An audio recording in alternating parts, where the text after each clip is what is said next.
Ladies and gentlemen, I am pleased to announce that we have Mr. Nofi Basuki among us. Mr. Nofi Basuki is a writer, a researcher, and Islamic expert who graduated from Chinese University, and he's also known as Wang Xiaoming. His expertise lies in politics, religions, and China-Indonesia bilateral relations. 接下来，我们邀请 Nofi Basuki 先生，他是一名作家、研究员和中国伊斯兰专家，同时也以黄晓明这个名字而闻名。Nofi Basuki 主要研究政治、宗教、历史、中国与印尼之间的外交关系。请 Nofi Basuki 先生上台发表致辞。 Selanjutnya kami mengundang Bapak Dr. Nofi Basuki yang adalah seorang penulis, peneliti, dan pakar Islam di Tiongkok yang dikenal dengan nama Wang Xiaoming. Beliau memfokuskan perhatiannya pada politik, agama, sejarah, serta hubungan luar negeri Republik Rakyat Tiongkok dengan Indonesia. Please welcome Mr. Nofi Basuki on the stage.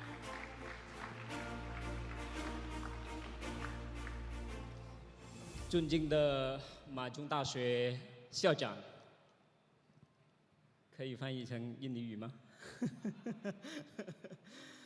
尊敬的马郎士副市长，尊敬的马中大学基金会的相关领导，尊敬的马中大学创始人，尊敬的马中大学的各位前校长，尊敬的各位嘉宾、女士们、先生们，大家晚上好。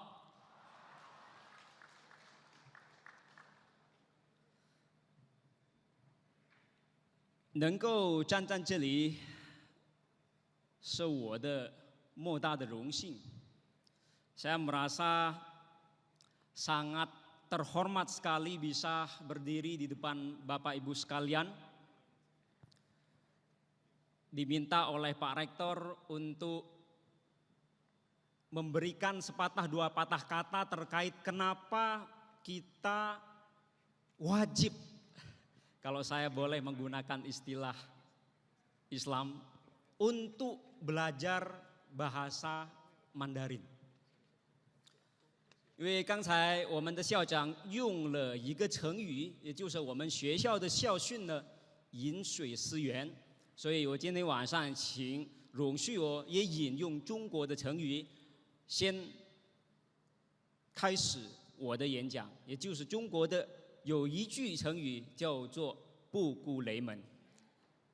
Karena barusan Bapak Rektor menggunakan satu pepatah dalam bahasa Mandarin yang dijadikan sebagai visi misi dari kampus Majung ini, yang artinya ketika minum air harus ingat sumbernya, atau dalam istilah bahasa Mandarinnya disebut sebagai yin shui si yuan.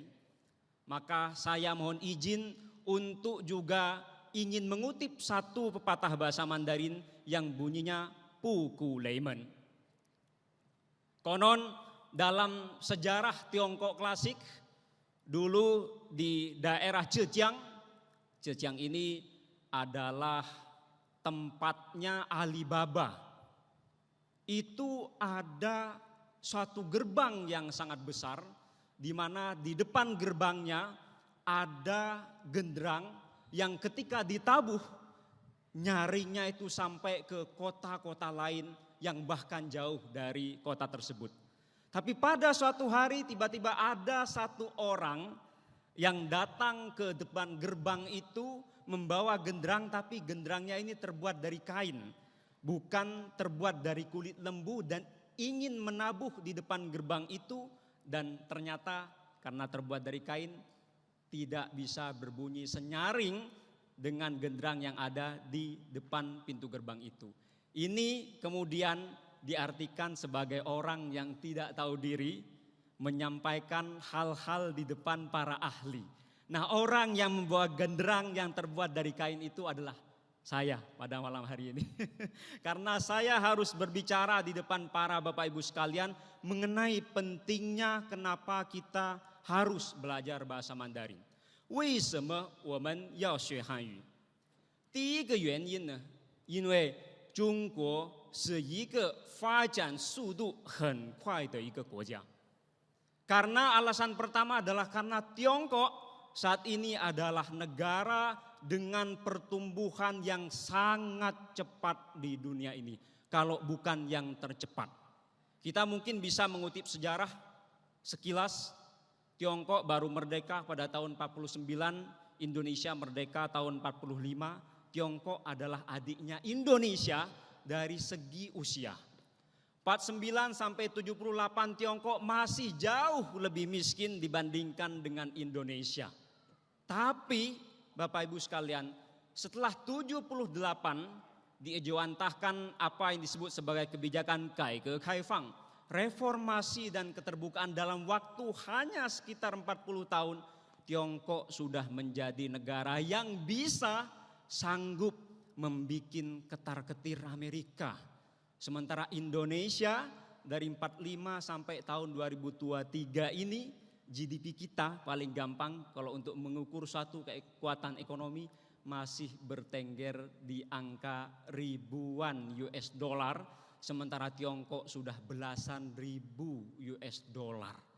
Ini suatu hal yang luar biasa yang mesti bisa menyemangati kita. Kenapa kita wajib belajar bahasa Mandarin? Karena kita tidak boleh ketinggalan akan laju perekonomian Tiongkok yang luar biasa cepat ini. Itu alasan yang pertama. Alasan yang kedua adalah 因为中国是世界上人口最多的国家，而华人遍布在世界各地。Karena penduduk Tiongkok saat ini adalah penduduk paling banyak di dunia dan orang-orang Tionghoa menyebar di mana-mana. Bayangkan masyarakat Tiongkok sekarang jumlahnya 1,4 miliar. Tentu ada suatu data yang menyebutkan bahwa secara demografi masyarakat Tiongkok jumlahnya akan disalip oleh India. Tapi secara kekuatan ekonomi India dengan Tiongkok masih mempunyai jarak yang luar biasa. Mungkin bisa dikatakan bagaikan langit dan sumur saat ini. Dan orang-orang Tionghoa menyebar di mana-mana. Bayangkan Bapak Ibu sekalian. Kalau kita bisa berbicara dengan bahasa Mandarin, kita sudah bisa berbicara dengan 1,4 miliar orang yang ada di dunia ini. Ditambah dengan orang-orang Tionghoa yang berada di mana-mana. Ini adalah suatu hal yang luar biasa yang menurut saya tidak bisa kita lewatkan. 第三个原因，因为说实话，尤其是在印尼，反华市场还是非常大. Karena mohon maaf, anti terhadap China, baik China sebagai bangsa maupun China sebagai negara di Indonesia ini khususnya masih sangat besar sekali Bapak Ibu sekalian. Terutama mungkin 到了政治年可能会有一些人挑拨离间 dan mungkin bisa dimanfaatkan oleh orang-orang tertentu, kelompok-kelompok tertentu untuk memecah belah persatuan Indonesia ini yang sangat dipentingkan bangsa kita untuk bisa membangun negara ini menjadi lebih baik. 为什么我们可以问印尼人他有很大的反华市场呢? Kita mungkin bisa bertanya, kenapa di Indonesia ini masih besar sekali pasar anti terhadap China, baik China sebagai negara maupun China sebagai bangsa. Izinkan saya untuk mengutip satu pepatah bahasa Arab, Bapak Ibu sekalian. Ada satu pepatah bahasa Arab yang mengatakan, Man arafa lugata qaumin salama min makrihim. Siapa yang bisa memahami bahasa suatu kaum, bahasa suatu bangsa, maka dia akan selamat dari tipu daya. Mungkin anti China di Indonesia ini masih disebabkan karena kita belum bisa mengenal Tiongkok dan Tionghoa dengan lebih baik karena kita belum bisa menguasai bahasanya. Sehingga saya rasa Konfusius punya satu perkataan yang sangat bagus di dalam kitabnya yang namanya 论语. Konfusius bilang begini, 以文会友，以友辅人. Kita ini mesti menggunakan bahasa, kita ini mesti menggunakan budaya untuk bisa mengenal satu sama lain, untuk bisa bersilaturahmi, untuk bisa menjalin persahabatan. Dan dengan menjalin persahabatan, kita akan bisa mencintai satu sama lain. Maka betul juga apa yang dikatakan dalam pepatah Indonesia, kita tak kenal maka tidak akan sayang. Dan untuk bisa saling mengenal, untuk bisa saling memahami, 语言是一个非常重要的一个门. Bahasa menurut saya adalah pintu yang paling penting untuk bisa kita buka, Bapak Ibu sekalian. Lalu apakah cukup hanya dengan belajar bahasanya saja? 我觉得不够.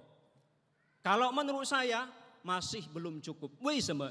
因为中国中文是一个博大精深的语言.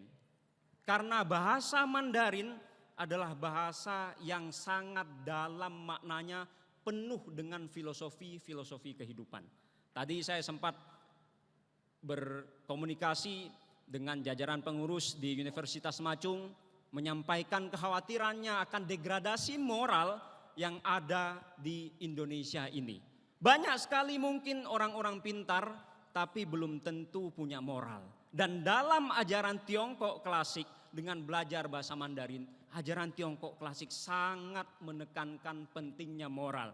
Bagaimana yang muda harus hormat kepada yang tua, bagaimana murid harus hormat kepada guru, bagaimana rakyat harus hormat kepada pemimpin, bagaimana pemimpin harus mengayomi rakyatnya. Itu diajarkan dengan sangat detail sekali dalam filosofi, khususnya filosofi Tiongkok klasik. Dan dengan belajar bahasa Mandarin, otomatis kita menurut saya supaya lebih afdol, kita mesti belajar bahasanya sekaligus. Itu paling tidak mengapa kita harus belajar bahasa Mandarin dalam kesempatan ini. Bapak Ibu sekalian, di Tiongkok sana saya pada tahun 2019 yang lalu sempat mendirikan jurusan bahasa Indonesia di salah satu kampus di Tiongkok, dan sekarang sudah menjamur jurusan-jurusan bahasa Indonesia yang dibuka di kampus-kampus di Tiongkok, baik di Beijing, di Shanghai, di Guangzhou, dan tempat-tempat lainnya. Bayangkan Bapak Ibu sekalian, orang Tiongkok sekarang dipersiapkan diri oleh pemerintahnya untuk bisa mengenal lebih dalam tentang Indonesia.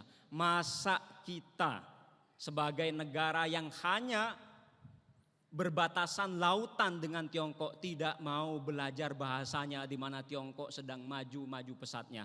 Mungkin kalau kita tidak mau ini, jangan salahkan kalau nanti misalnya makin banyak investor yang datang ke Indonesia dari Tiongkok, malah bukan orang Indonesia yang dipakai, tapi orang-orang Tiongkok yang sudah bisa memahami bahasa Indonesia, mungkin sama dengan orang kita. Itu yang menurut saya barangkali layak untuk direnungkan, barangkali layak untuk digalakkan pembelajaran bahasa, budaya, dan syukur-syukur apapun yang terkait dengan Tiongkok di Macung Tasyu ini.